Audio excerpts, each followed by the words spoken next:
Magandang gabi mga kaibigan.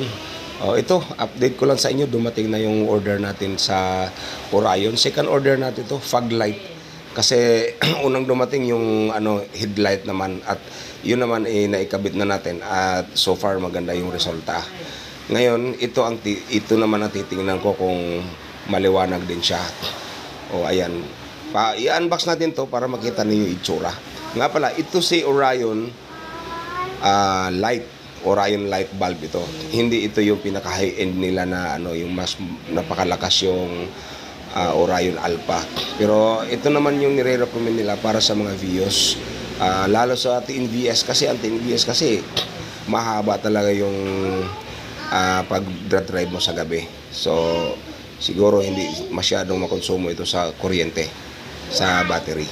Ito na, papakita ko sa inyo. Update ko na lang kayo kung gaano kalakas yung ilaw na kaya niyang ibigay at talagang kung kaya niya tayong masatisfy sa gusto nating liwanag sa pagdadrive.